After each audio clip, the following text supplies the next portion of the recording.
Alrighty, we're going to go ahead and kick this one off. My name is Cedar, and I'm the Director of Talent Development at the Greater Cedar Valley Alliance in Cedar. And just want to thank you for coming to this session today. We've got a really great lineup of employers here, and I'm really excited for you to hear from them. First of all, though, we just wanted to get a feel for who is in the room. So just raise your hand when I describe you. Do we have anyone who works in the manufacturing sector? Okay, how about healthcare? Okay, what about IT, technology? Perfect. What about like community-based organizations, economic development? That's my boss, so she raised her hand for that one. What else? Any educators?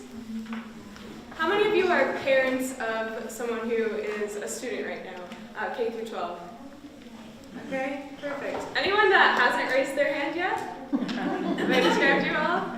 Okay, perfect. So that gives you a sense of who we're talking with here. I'm going to go ahead and just let each of our panelists introduce themselves, tell us about where you work and what you do. Okay, I'm Kevin Harbers. I'm the president, CEO, actually the founder of what's now called Crichton Engineered Metals. I'm just up the street here from you. We employ about 100 people, and we're in metal fabrication. Hi, my name is Lynn Klein. I work in the HR department at New Aldea Lifescape Senior Living Campus, and my primary duties is recruitment and selection there. We have about 400 employees. My name is Joe Collins. I'm with the Iowa Department of Education. Happy to be here. I'm going to be talking about some of the career pathways and some sector partnership stuff that we have going on around the state. There's some visuals at your desk, and this is on our website as well. So we've got the nice printed copies, but this is all online as well as I'm going to talk about here. And I'm Nick Cash. I work as a software architect at a company called Jam City. We make video games. Based out of LA, we only have 7 people here locally, but growing. And this is usually why I'm invited to these things. I went my entire school history through the Cedar Falls school system. So if you want any perspectives on UNI, Cedar Falls, like any of that stuff, let me know. So it might be helpful if you all use the microphone, Yeah, or your really big, loud teacher voices if you have. All right, there you go. Now you'll hear everything we're saying. So feel free to make this casual. If you have a question throughout, don't even feel like you need to raise your hand. Just throw it out there. We'll kick it off with a couple of questions, but feel free to throw anything out at any time. So we do have kind of a unique perspective with Joe here. So we've got 3 employers from obviously IT, healthcare, and manufacturing. And then Joe will be able to tell us about kind of that statewide perspective of what some of these career pathways look like. So Joe put one of these on each of your tables, so they have created these career pathways from manufacturing, IT, and healthcare, and those are all on your tables. And they've done research from around the state and put together what some of those career pathways look like. And I'll let Joe explain more of that later. But that kind of gives you the perspective that these 4 will bring for us here today. So first off, I just would like for our 3 employers to give us a perspective of what kind of employees you have at each of your companies. So give us a look at what that distribution might look like and maybe some of the education that they bring. Okay, so we have a very diverse group of employees that has been in a transformation for about 10, 12 years right now. Obviously, being in manufacturing, we're fighting the... All right, Jane, I'm just going to catch you up on what we've been doing lately. We've created a document. It's just our weekly initiative meetings. I get so excited when we get to talk about Iowa Big North because it provides opportunities for kids that they're just not exposed to, and yet we know that it's going to have an impact in their future. It's going to provide them with opportunities that the real world is going to be asking of them in a very short amount of time. Iowa Big North's just been a very influential part on my schooling and my life. In all businesses, you have problems. Many times you get to maybe number 1 that contribute to your company's decision to invest in develop resources, and sometimes that's just people. And so we can provide you with some people that would be very happy to work on that particular initiative or that problem that you're having. So we are creating a video for Rice View Farms for introduction to all new employees and employees. Homeowners as well as construction workers can put in the dimensions of an area that they want to fill concrete into. There we go. I found that they need. us an outdoor classroom. Yeah, that's the final goal. Basically, they want us to display somewhere their mission statement. Past were afraid to speak up, that were afraid or didn't feel like their opinions mattered, coming to us and providing really good insight into making us a better. They take charge of the business plan, so what the employee hours are going to be, what the pay is going to be, our break-even points and stuff like that. Last year, Iowa Big North had 31 students in it, and this year we have over 50. I'm getting a chance to work with some great kids that have real talent, and it's just amazing for me to see where they are as juniors and seniors in high school. And Having a great partnership is... I guess it's an opportunity to look at very their beneficial. Because of BIG, we find the things that you're really passionate about, the things that you can excel at. Rather than staying in your box that you're taught in school, you get the whole world, pretty much, you know. Sounds like an inspiring video. All right, I'll give you the Cliff Notes version now. So, sorry to interrupt. Because of the audio issue, your mic's not going to work. Okay. We'll Just talk loud. Yeah. All right. So, being in manufacturing, we've been fighting what manufacturing used to be like. Our parents, my parents, or my grandparents have taught the kids what manufacturing was, and that's not what manufacturing is today. So we have had a hard battle changing the mindset of kids as to what manufacturing can do and be.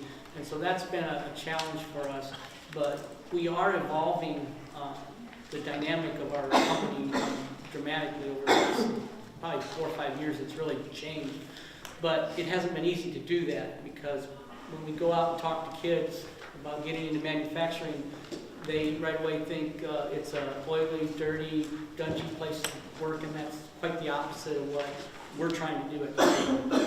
So I don't know if that answers your question. Give us an idea of how many employees are in different types of roles at Creighton. Okay, so we have just shy of 100 employees right now. Probably the office staff is comprised of about 15 people. We have mid-level supervisors, lead men. We give a lot of autonomy to our employees now where we don't, if they need to go to the doctor, they can leave and go to the doctor. They don't have to ask, they just have to let their supervisor know that they're going to do that. So we've taken a lot of that, what used to be you're working 8 to 5, and we've totally thrown it on that, and we give them a lot of autonomy to do that. Perfect. You want to give us an idea of that distribution at Newell? Sure. And Holly's here. Holly used to work with me, so if my numbers are off, she can correct them. We hire, our workforce is made up of certified and non-certified staff, right? So we'll hire folks that work in dining services, so dietary aides, housekeeping staff, facility services staff that help maintain our facility, nursing staff, so CNAs, LPNs, RNs, and such. I would say the majority of our staff is the operational folks. That makes of the 400 we have is the majority of them are there.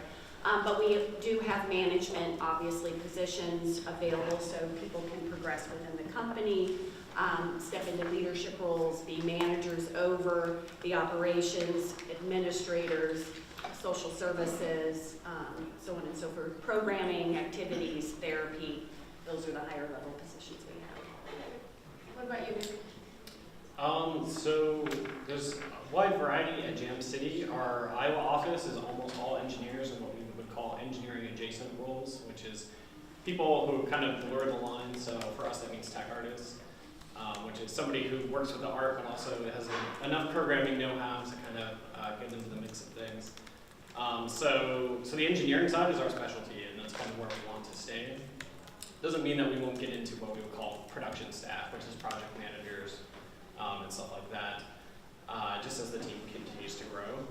Across Jam City as a whole, we have a huge variety. We have artists, we have game designers, we have business intelligence. Anything that a modern tech company has, I'm sure we have somebody doing that. Machine learning, all that stuff. Sure. So we have a perspective on the bigger picture of what kind of careers you have within your companies.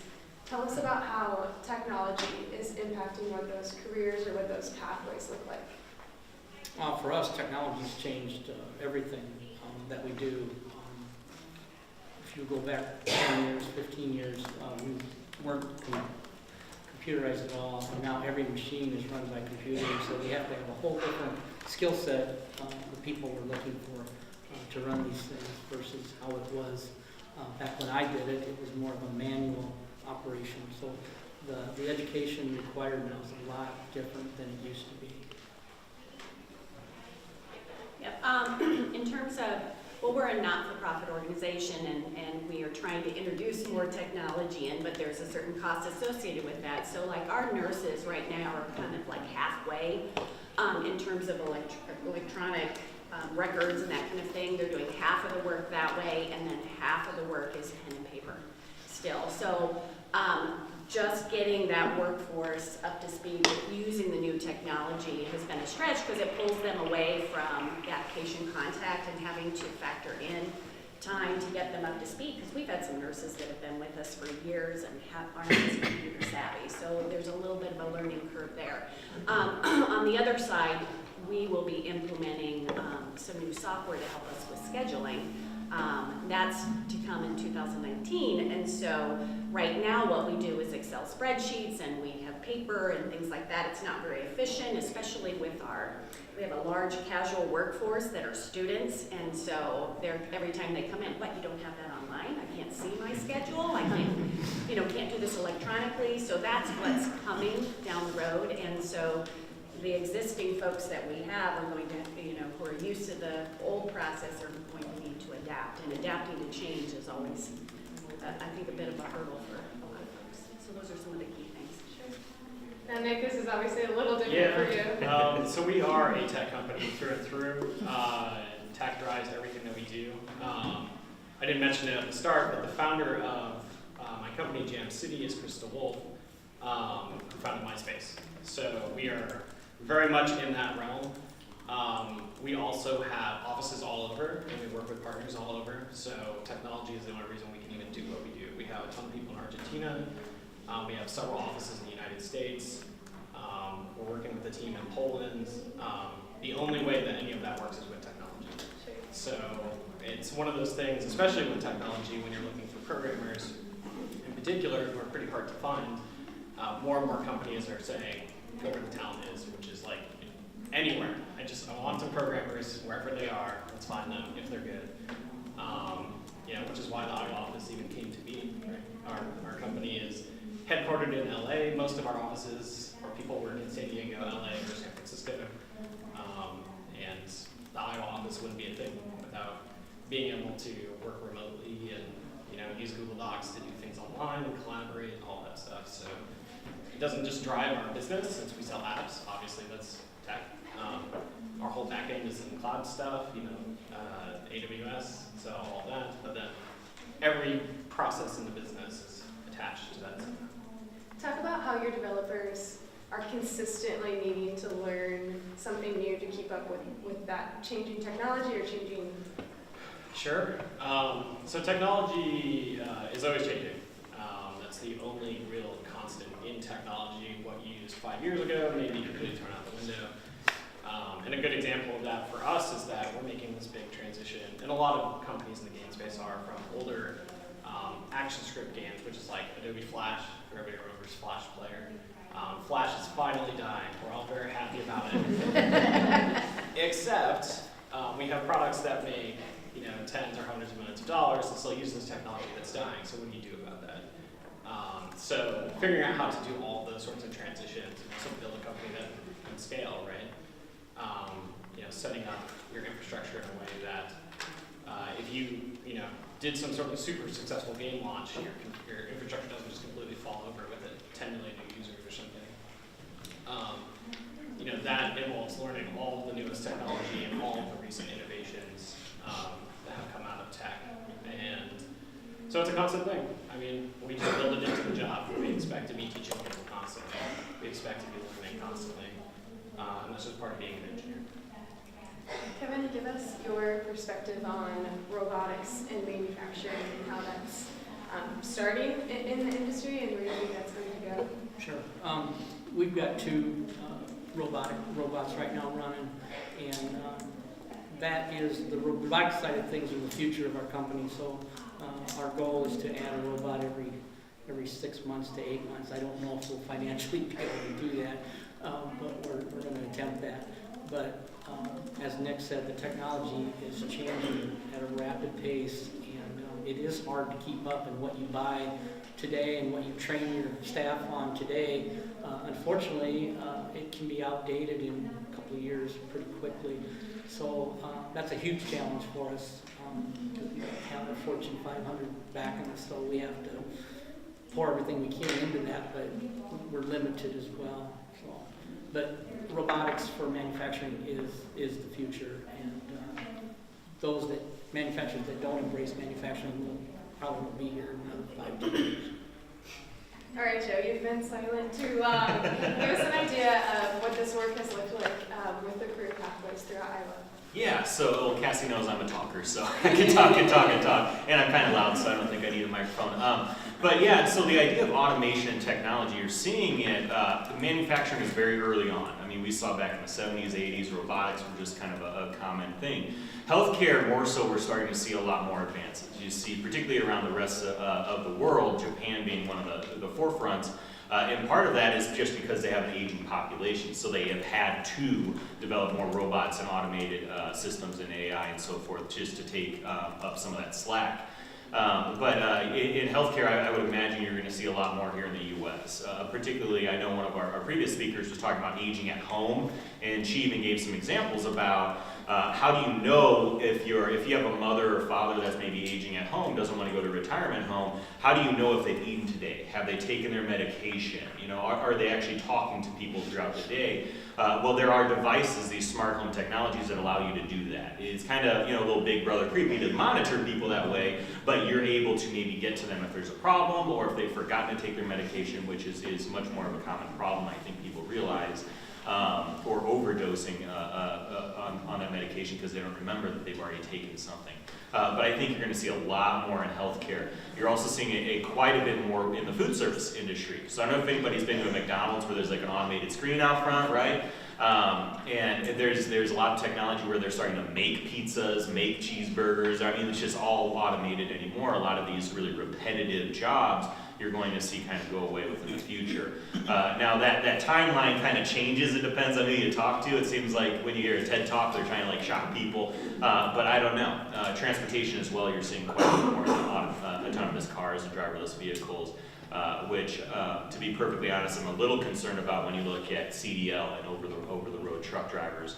That's one of those last kind of jobs that you get into fairly easily and earn a middle income level of wages. So I'm excited about the future, but you're also seeing some different things that are happening, and it's really changing the workforce, not necessarily just getting rid of all these jobs, but changing those jobs to be much more problem solving and analytical and technical, to work on those machines or the AI or whatever that happens to be. So we're seeing some really cool stuff in Iowa, but some of the industries, like I said, are ahead of the others. Explain to everyone what's sitting on the tables in front of them. So the career pathways, you see these really pretty documents. What I do, I was hired by the Department of Education a little bit less than 2 years ago to help with what are called sector partnerships or sector boards around the state. Is anybody involved in a sector partnership or a sector board around here? Okay, Hawkeye does some really good ones. I know Kirkwood's really good, they're a bit further down. Iowa Valley, not far from here. And then Northeast Iowa does some really, really awesome ones, not to discredit NIAC either. So this area of the state, I would say, does them better than other areas. Don't tell anybody I said that. Well, it is recording, isn't it? It's clear when I travel, particularly to this area of the state, that you guys just get it. This collective mindset and working together, and everyone achieves more when you work together. This area of the state seems to get it more than some other areas.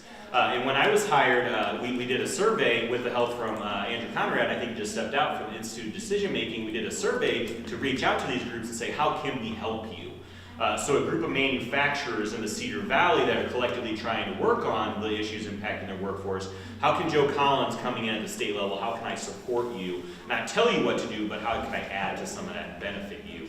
at that higher level. And something that we heard loud and clear was we need help better marketing our industries. And trying to explain to not just students, but job seekers of all ages, the amount of occupations, the amount of opportunities that we have at entry level, mid-level, senior level, and how you kind of work your way through that. So we started working on what you see in front of you are these career pathways to try to help people better understand that. And so far we've done 4 industries. We've done IT, we did IT and energy, and energy I'm almost out. There's a couple up here, but I'm almost out of those. We did those in 2017, and then this year we just did manufacturing, and then a couple weeks ago we rolled out our health sciences one. So you'll see those, they talk about not only the wide range of careers, but also tries to address some of those stereotypes, those myths about it being dark, dirty, dangerous in manufacturing.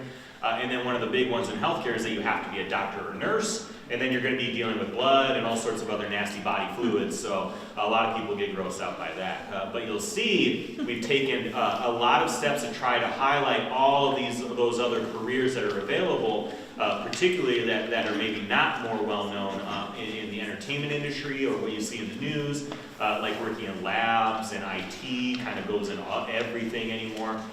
So we try to develop these materials to try to extend that opportunity for these smaller groups around the state that maybe didn't have those resources to have this available and to maybe replicate at a local level.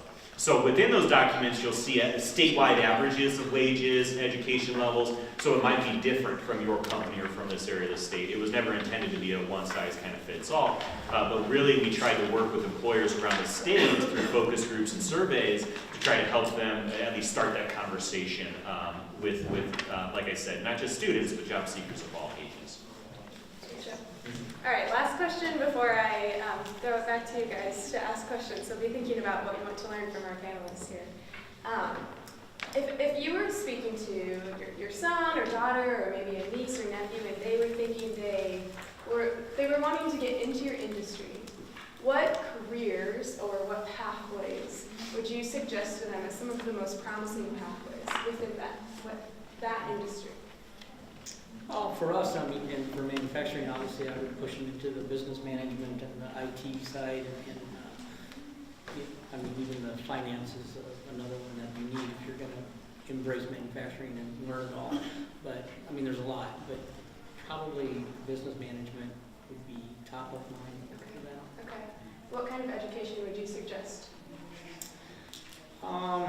You know, we used to hire anybody that was breathing, and now we require at least a 2-year education, and we look for the 4-year, and that is for a machine operator. That's for a CNC machine operator. So we have upped our requirements dramatically in the people that we're looking for, because we have to. So yeah. What about you, Lynn? Well, in our environment, if somebody was contemplating whether they wanted to work in healthcare but they weren't quite sure, they have those options of exploring maybe coming in our dining services where they can get exposure to serving residents and see how they feel around them, and it's an opportunity for them to see how that relationship is. So, and they only have to be 18 years of age to work for us, okay, for those type, any of our positions, at least 18. So if they were still in high school, that would be a nice way to see what is it like working in a nursing facility. Also our housekeeping services, that would be an opportunity for them to get that exposure. Obviously, if they're not sure, if they know they like caring for people, then CNA is the route, and they can get the CNA in high school, and that would pay them obviously more money, and that would give them that patient kind of contact hours to get that. And a lot of people have done, a lot of kids that I've hired, I call them kids, but have come in, and that's helped them decide, whether or not nursing is the route, obviously the route for them. And some have stayed as CNAs, and they're working on a completely separate degree in college, so it's a nice job for them while they're going to school and support them. From the CNA route, where would they? So, do from there? Good. There are some options as well. So once they have their CNA, if they've been with us for 6 months, there's a course they can take at Hawkeye where they can advance as a CNA. It's called a medication aid. And so they actually can work on the nursing side and pass medication. So under the nurse's license. And so that would offer them a little additional compensation when they do that. And then obviously if they want to explore being a nurse, the majority of our positions in operations require an LPN. So that's, I think, 45 credits at Hawkeye. So once they get their prerequisite done, it's basically 2 semesters, and they get their take their boards, and if they get their license, then they can be working as a nurse on our floor, doing assessments, passing medication, caring for the residents, and they're starting at they go from $12.90 an hour as a CNA to $20.21 an hour, and then shift differential and things like that. So it's a nice opportunity there. And then if they continue on, and they get their RN, they can stay with us. They can even stay in the position they're at if they enjoy it. And then their pay will go up to $26.40 as an entry rate. And then we do, for RNs, we have an educational reimbursement program. So if one of our LPNs gets their RN and they take an RN position, so that would be on our skilled unit, skilled nursing care. If they take one of those positions, then they would qualify for reimbursement for their boards, and then over the next 5 years, we give them additional compensation that's not taxed to help offset the cost of getting their RN. So that's a nice opportunity. Can I add to that real quick? So you'll see in the health sciences, I do not come from a healthcare background. So we had the Iowa Hospital Association, Iowa Healthcare Association. We have people that were helping along the way. And I was my mind was blown learning about all the different environments you can work in within healthcare. And the level of specializations you can do to really focus on a certain type of population or certain body part or whatever they happen to be. And it's just, hopefully this document helps with some of that confusion, because you can, like CNA for example, there's a basic CNA, there's an advanced CNA. A CNA at a nursing home is very different from a CNA at a hospital. I mean, it gets very confusing very quickly when you start digging into kind of what they do. And then they start naming them different things, and when I had done the work on manufacturing, it just kind of fits nicely in nice little buckets, right? You're a machinist. I mean, there's different machines, don't get me wrong, but the level of specializations for healthcare, and I can only see that expanding as it continues to change with technology and automation, and like I mentioned, more people wanting to age at home or recover at home. I think you're going to see just different careers that do not exist yet kind of changing or becoming more mobile as we go down that route. The baby boomers in the room, no offense, but you guys are kind of wreaking havoc on the healthcare system and what that looks like. I see that as an opportunity for our younger people and in the future, but it is changing. It's creating change that we maybe had not anticipated. What about you, Nick? What would you suggest? So what did I say? Getting in trouble. I have a lot of different answers to this question.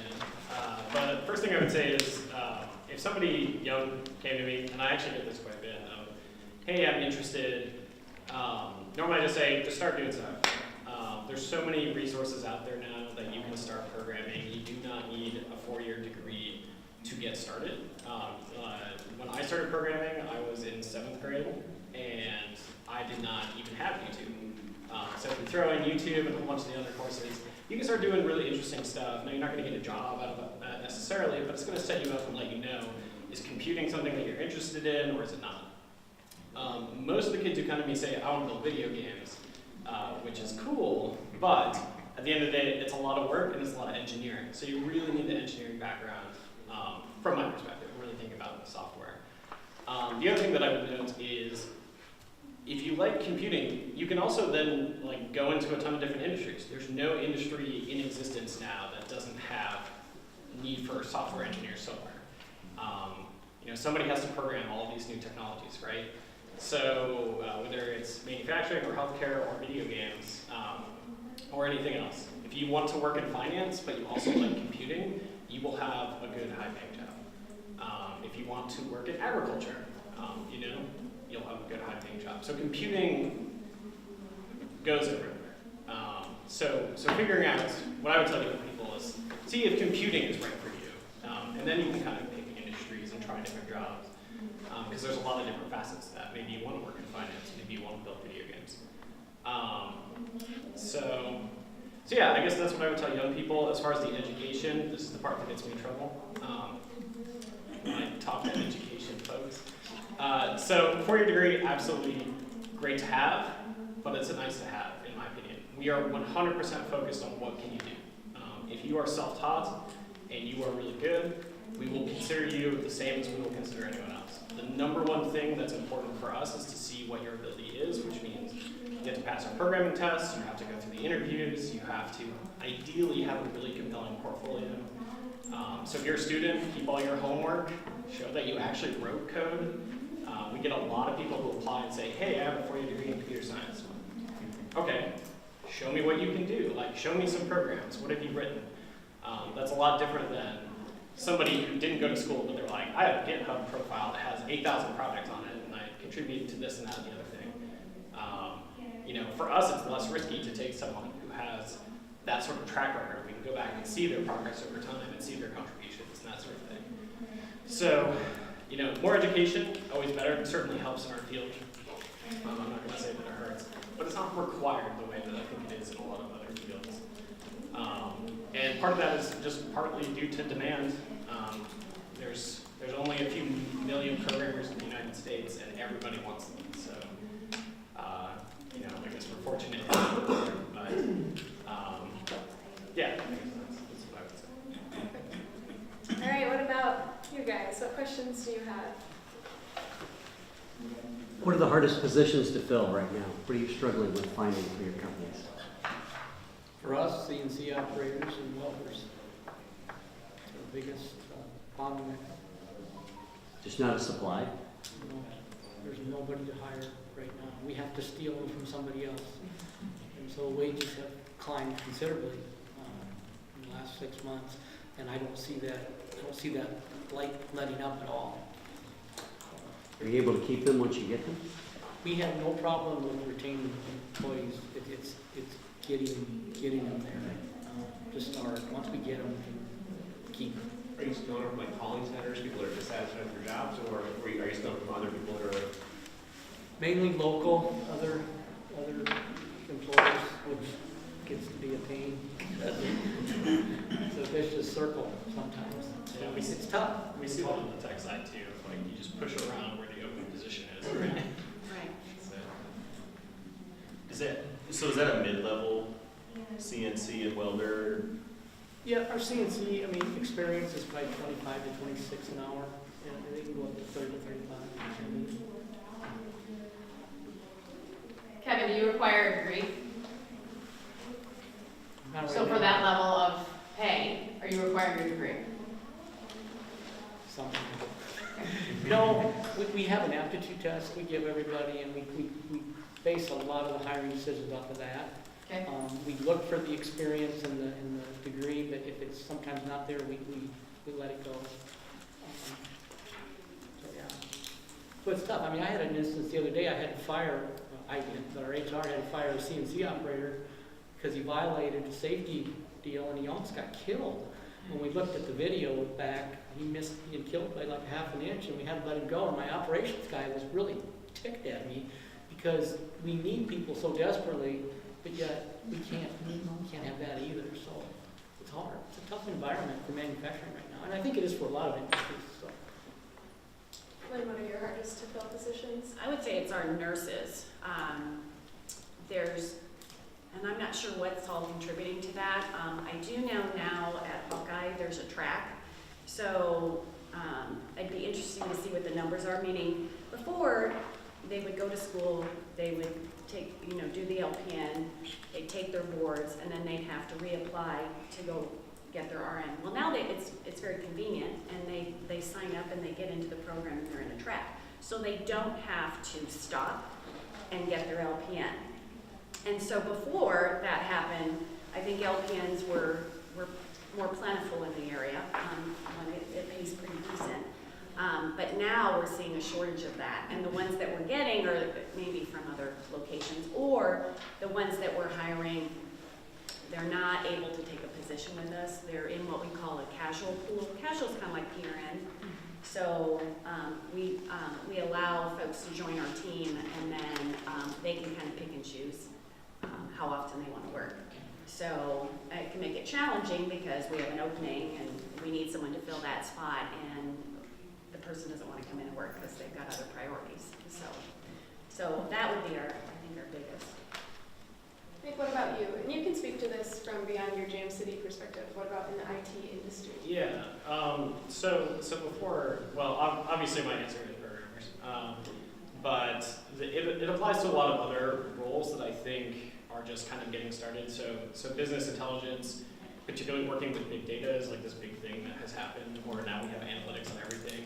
I hate to tell you, but anytime you click a button inside of an app that's tracked, somebody's going to look at that and figure out do they need to make the button bigger, do they need to make the button a different color, all that sort of stuff. Somebody has to look at that. So BI is a really interesting kind of direction to go. And then tech art is just kind of a hard skill set to find where you can marry like the tech side and the art side, because normally those two don't usually play well together. But one of the things for engineering in particular, and why I'm usually talking about this and why I'm pretty passionate about this problem, is that the industry is less than 100 years old, and it doubles, the number of programmers in the world doubles every 5 years, which means half of the talent at any given time has less than 5 years of experience. And this is partly why we see, one, there's some cultural problems, I would say, in a lot of tech industries where they're bent towards young people who have no idea what they're doing, which is me. But also, there's this really big desire for companies to want to hire senior people. Like, we need somebody who has 10 years of experience in X, Y, or Z. Never mind the fact that maybe that technology is not even 10 years old. So whoever writes those job descriptions, like, figure that out. But there's like this huge problem there where everybody wants senior talent, but then half of the pool is not senior and has less than 5 years of experience. So what do you do about that? Which is why, for me, it's like, we want the boot camps, we want higher education, we want 2 degrees, 4 degrees, 60 degrees. I want everybody in to help me solve this pipeline problem. And this affects Iowa pretty majorly because we see a lot of talent just get sucked up into other places. Like, sure, just move to the coast, get a job in the Bay Area, and make a whole bunch of money. It's really easy to do, and that it makes it really hard to find talent here, even though there are good tech jobs here. So I don't know. For us, it's like we need an all of the above approach, in my opinion. We want everybody in. We want all the programs. We want to keep this getting started, and especially for kids, because a lot of kids just don't even get into it.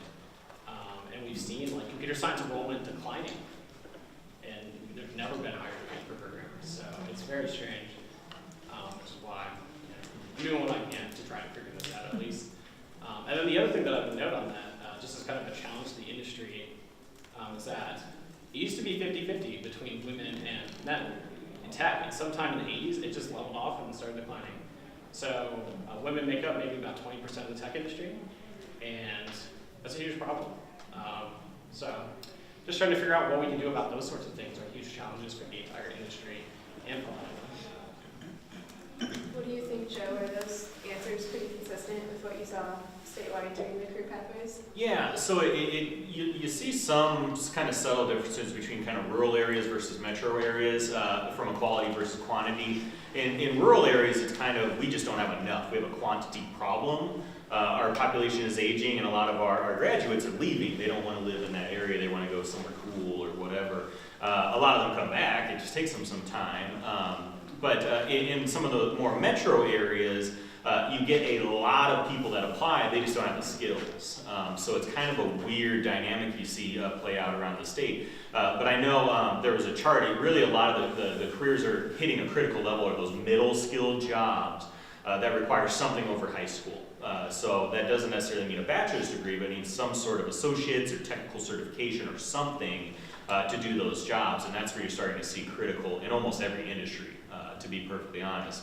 That's where the Future Ready Iowa initiative has come into play, where we need to all get on board for this, because it's just not a one kind of entity issue. It's everybody within a community needs to come together to achieve that success, and to begin preparing not only our younger generation, but to upskill who we currently have in our backyard, or those people that are in our backyard that have those skills but have a barrier of some sort, whether that's childcare, housing, transportation, a criminal background.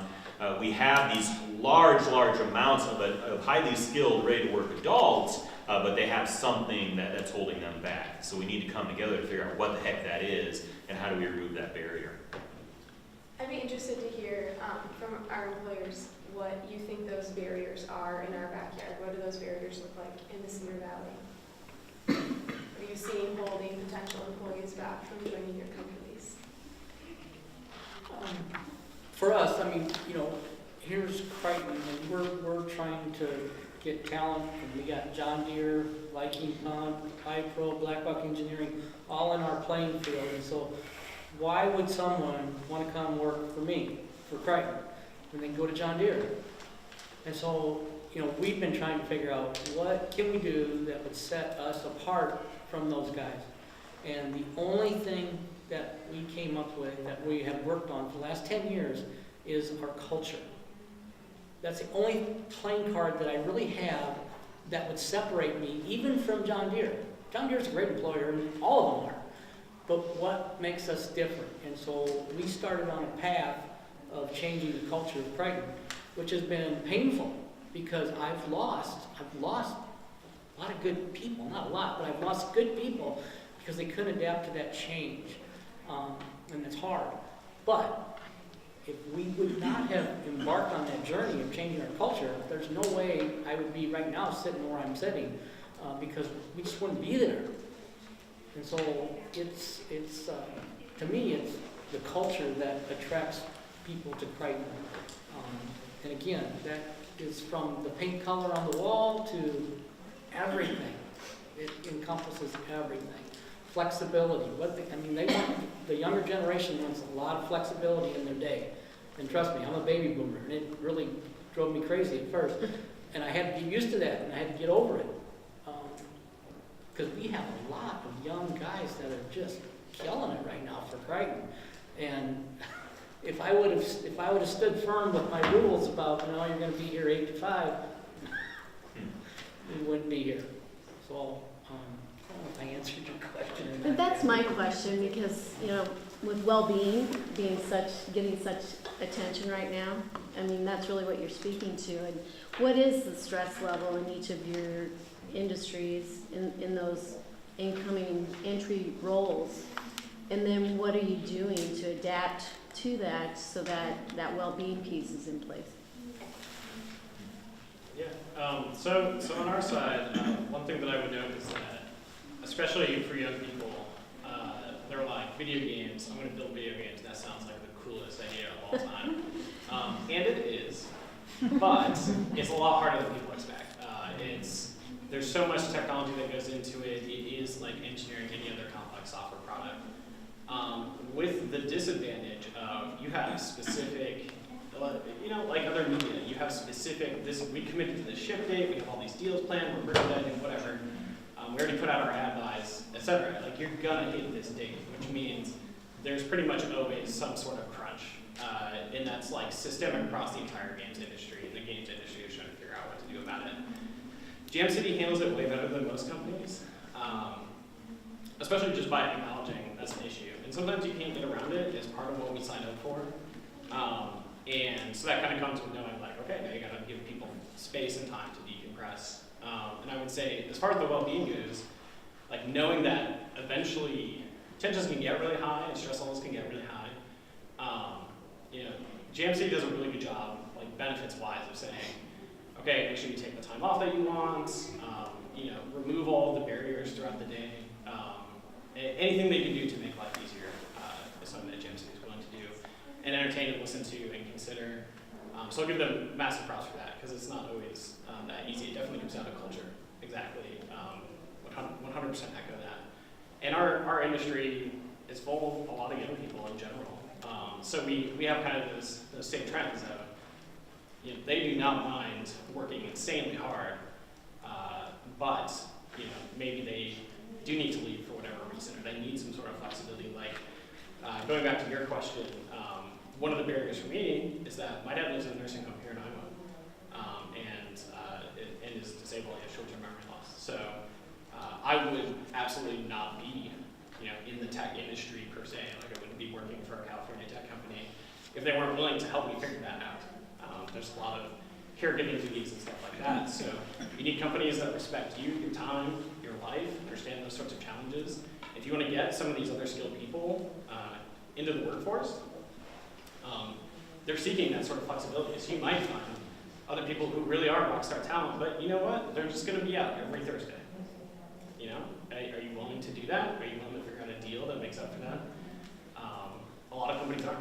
But the ones that are going to figure that out are the ones who are going to get a lot of that talent.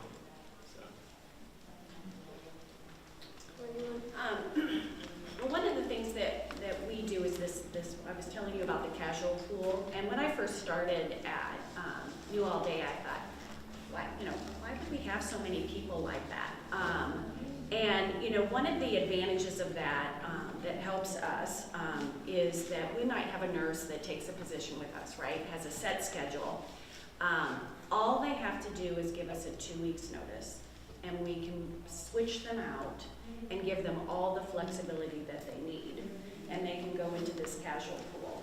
And so I started embracing that, understanding that, okay, that's what they're needing out there, and that might pull some people into our organization, because we do, the majority of our nurses are women, and the majority of them have families, and some of them are single parents, and they have those responsibilities. So we have nurses that are kind of going back and forth. They'll take a position, then they'll go casual. Now that it's very challenging from a work standpoint and a staffing standpoint, but that has helped us to retain some people and keep them with us.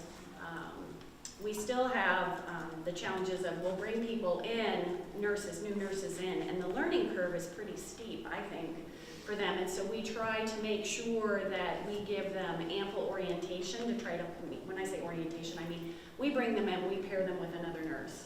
And they are not solo until they're ready. We don't have a one-size-fits-all. Obviously, there's a lot of pressure to get them up and running so that we don't have 2 nurses instead of one on the floor from an operations standpoint. But we'll try that. We've seen some challenges of losing people just with that learning curve, and part of it's, I think, the industry too, and feeling a bit overwhelmed because they'll be responsible for like 20 residents. And if they're on a floor that is generally the floor that's the harder floor, where we have the opening, and so if we bring in a brand new nurse, they can hit the road after a very short period of time just by being overwhelmed by it. So I think those are some of the obstacles, but it's a continued culture. I think is a big thing, and I think every organization that's what you need to work on to make a difference to get people to come to your company. We're unionized, and so there are some challenges that come with that in terms of how we schedule. So wanting to be extremely flexible, I came from a non-union environment where we could create schedules for people, and it just doesn't work that way in our environment. So I have a job that's open, and it will remain open because it's a Tuesday, Thursday, or it's a Monday and a Friday, and then a Tuesday and Thursday, very odd schedules, and I can't change it. So until we come up with a way to do that, we're going to continue to struggle.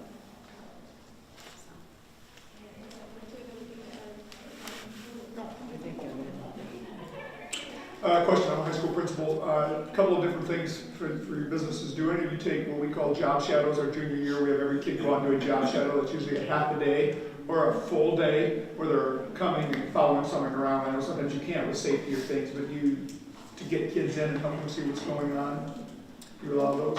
We do a ton of them. Okay.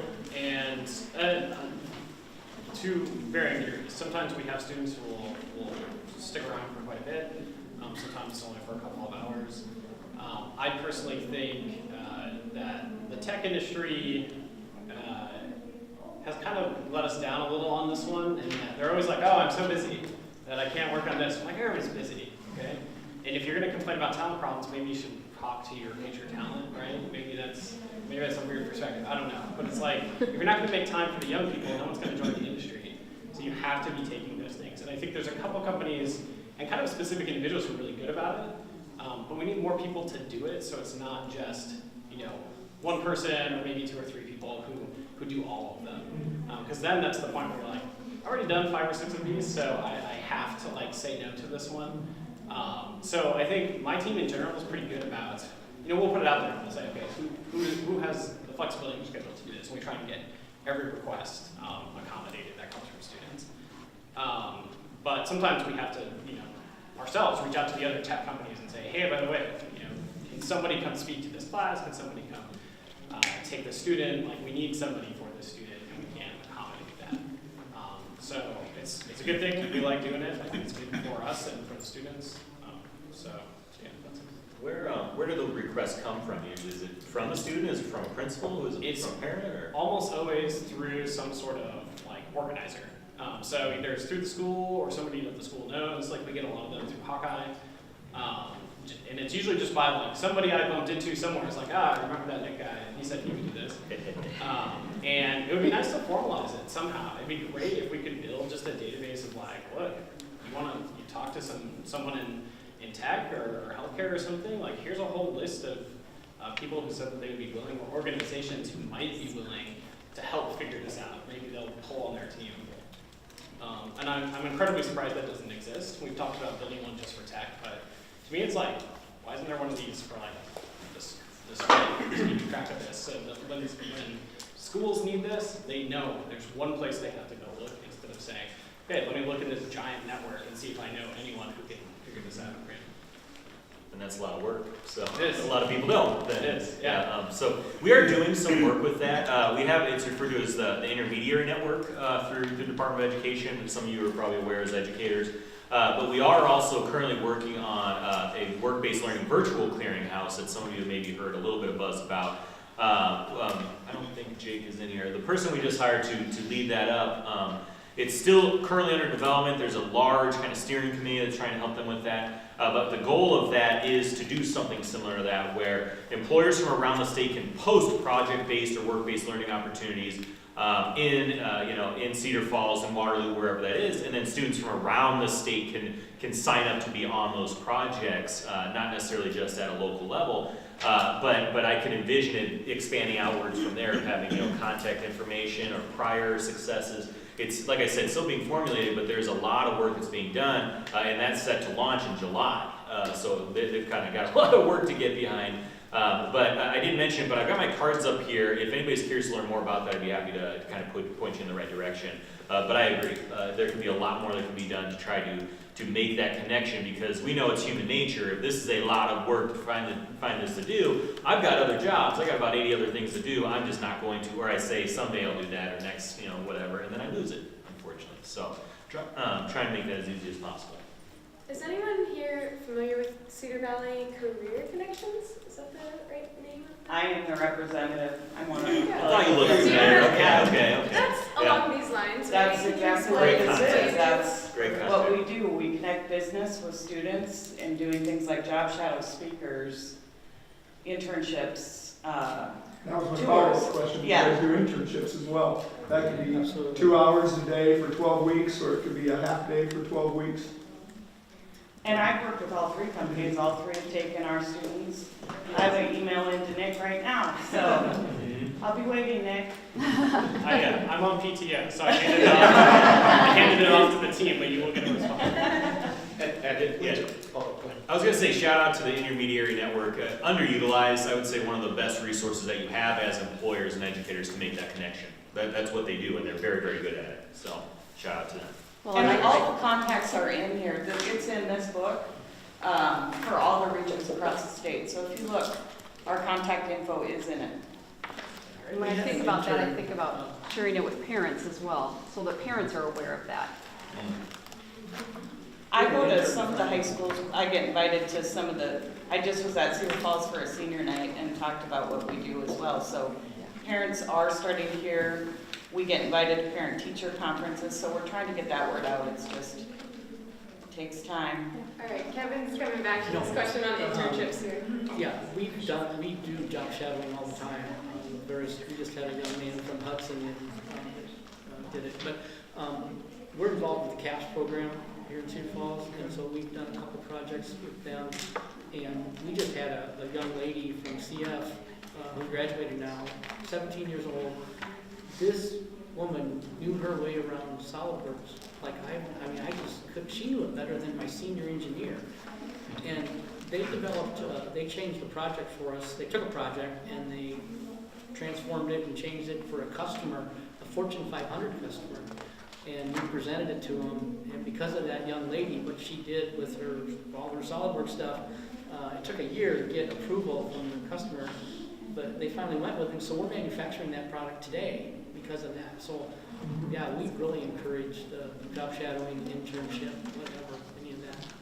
Wonderful. That's why we got a young man in the electrical, not apprenticeship. We did an internship first, and I was going to get the apprenticeship. Had no idea what he wanted to do. I just opened the door for him to see what it was, and they interned me first, which was great for him. And now he started the apprenticeship. He just graduated earlier. He'll graduate on Thursday, and he'll start a full-time job in the apprenticeship on Monday. So a wonderful opportunity like that. Thank you. Have any of you formally worked through the CAPS program or the Waterloo Career Center? CAPS. CAPS. Tell us about that. Well, that was that project that I was talking about. Okay. That was through the CAPS program. So it's very, very a good program. I mean, it brings, these kids are looking for something to do, and they really have a wealth of information that, most of us adults think, man, they're just kids, they don't know, but honestly, they really do. So you gotta pay attention to that. Yeah. As far as CAPS goes, we haven't taken on any project work, and I would say as far as the internship stuff goes, due to the nature of the work that we have, it's really hard for us to take an intern when we have like senior engineer level problems. But we do love talking to the students, giving feedback. I worked with a student who sat down and started learning Unity and built Pong and other video games and that sort of stuff. And that's like, you give it another year or two, boom, you're in the industry making games. So we're interested in like connecting in any way we can. Internships is one of those where we're like, I would love to do it, but the nature of our work is just it doesn't mesh super well. So we're still trying to be involved as much as we can, especially with CAPS and programs like it. I think as someone who was in the high school like recently, I guess, not super recently, but I would have loved to have had that when I was there. I think it's such a cool program and such a valuable program that I think everybody should support that sort of stuff. I was just gonna say, at the collegiate level, what we're seeing, I work in career services, Rachel's counterpart at UNI, so we go up to Waverly Shell Rock every year. They do a middle school career preview where the students do research in careers and interview someone, job shadow. When we get to the collegiate level, our students do none of that. And in fact, we surveyed our students 2 years ago when they graduated, and half of them chose their major because they liked the class they were in. Another 30% liked it because they were told by their friends or their parents that they should do that, which means our students are doing no research. And so that's scary to me. And so that's when we look at what you guys are doing with these job shadows and introductory programs. If you could think about ways to build that for the 4-year degrees, because we still graduate, and our students are finding jobs, 95% of our students are successful, but the engagement level that we know that the students, when they are engaged at work, is really low. And so if there's ways that we can partner on that, I'd love to hear ideas and see insights. If you've seen other schools that have done neat things, I know that you probably got that too as well, Rachel, so ideas for that would be nice to hear. So I'm curious, in the crowd, is show of hands, is anybody not doing what they thought they would be doing for a career? Like me, yeah. Well, I'm there, I went to Iowa State. Any Cyclones? I'm not in Cyclone country, but I went to Iowa State to be a vet. I wanted to be a veterinarian because I like animals. But a year into that, a whole lot of money, I decided maybe I don't want to be a veterinarian. So, and you're seeing that's the norm anymore. A lot of people go to college to try to figure out what they want to do, and that's very expensive. And there's a lot of other implications of that failure and what that does to somebody. And, you know, so it kind of corrupts a lot of aspects of our life. But I think we can do a lot better job of that. Just trying careers out earlier so I don't make that hefty mistake or that expensive mistake later on. So one thing I think about too is that in education, we're all products of a 4-year degree eventually, whether we start a 2-year or 4-year. So how are we making sure that educators who are having conversations with students, that they understand what careers are out there that don't necessarily require a 4-year degree? So what are ways that we can partner together to make sure that our staff who are working with kids every single day have a good understanding of what's available, and the manufacturing job is not going to be all grease and getting dirty.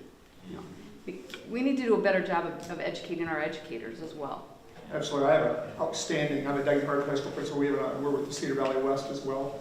As part of that, but my high school, we have a human relations course our juniors have to take, which is where they do the job shadow. But I believe the teacher just told me we had the Butches. Yeah, I did not know that. Sorry, high school principal, I didn't get to that day. Came in and talked to that class, so we try to bring those kind of places in. That's how we found out about the internship. She brought one of these plumbing and electricals into the high school class to talk to these kids about. Here's what you need. She just told me today, hey, Herb, just so you know, I don't think they're all filling out that 4-year plan because they're not planning on doing 4 years after high school, some of these kids anymore. They're seeing some of these upper opportunities. So it's vital, I agree, to get those people into the classrooms and talk to the kids. Well, and even we had a career fair for our teachers. Instead of doing a career fair for students, we did it for our teachers so that they could see what local industry, what was available to them so that they could learn more about that. So the Career Pathways talks a lot about interest testing. So we know the high schools and grade schools do a lot of interest profile testing. So it's kind of a throw out to counselors to let, you know, it talks about what interest types are good at what careers within these industries. But also, has anybody ever heard of a teacher externship? Okay, so the intermediaries help with that, with the Governor's STEM Council. An externship is designed for educators to go work at a manufacturing facility, at a healthcare facility, so that they're actually seeing what's happening, and then they can apply that when they go back to their students. And in the class, when somebody says, I'm never going to use this, they can say, well, you know, you said you want to be a nurse. Here's exactly how I used it when I was a pretend kind of job shadow nurse over the summer. So I'd recommend checking that out, all the educators. Awesome, awesome, awesome opportunity. Any other ideas on that or things people I was going to try? say maybe when you have an in-service day, if part of that in-service day, if you want 15 minutes, half an hour of somebody from manufacturing, healthcare, come in and talk to teachers at that point in time. I mean, there's a lot of us that would take that kind of time because we're all, you know, as Kevin was saying earlier, we're all vying for a lot of the same people. We need a bigger pool to draw from. And the teachers and the parents, absolutely key in getting people into different careers. We also set up teacher tours. If you, like, for professional development days, we can set up a bunch of business tours for those teachers. This conversation is great, and this is going to be a part of the last session of the day, which will be a work session. And so keep these ideas in mind, keep these resources in mind, because you may know of this resource in our community, but someone else here may not know of it. So we'll be having you write on, I think, sticky notes, what resources exist or ideas you have to confront some of these issues we've been talking about, and then really all come together to come up with some solutions for that, or just sharing resources that already exist. So keep this conversation going. We've got time for maybe 1 or 2 more questions. What else do we have? One. Do you have any, within your organizations or industry, any best practices you've seen that have helped to, grow your workforce? You know, for me, it's been a learning curve of my own, trying to adapt our culture has been the biggest struggle that we've had. And I didn't really have other than looking at Google and Apple and some of those other ones, trying to figure out how we can incorporate some of that in, right? But it was amazing. We have a trade organization that's called the Precision Metal Forming Association that we belong to. And they funnel down occasionally some decent things that we latch on to. I don't have solution that's working, but one thing we're looking into, we haven't implemented it yet, but more along the lines of an employee referral program, because I think they're our best source too, is once they start working with us, if they go talk to their friends and they spread the word about what we do and how it's a great place to work, that can help feed our pipeline. So it's most of the people I'm interviewing, they're hearing it from employees we have, which is a good thing. So focusing on our culture, then that, and continuing to do that, and trying to make it the best place possible, despite what's going on, whether we're short or not, just recognizing our employees and constantly doing that. Having that positivity, I think, is what we have to do. So. Yeah, and for us, I would just echo on top of that as well. Most of the people we work with are referred to us by people who already work for us. So we try and keep the bar pretty high as far as who we're willing to accept. But then once you find those people, they often know the other people who are going to pass that bar. So one thing that I would maybe discourage, as I've seen it a few times, is the desire to fill a seat. Really try to avoid that, because that can do harm, and it's kind of like a race to the bottom. Make sure you're comfortable with every hire. It's painful to sit there with an open position, but you want to make sure you get the right person to fill it.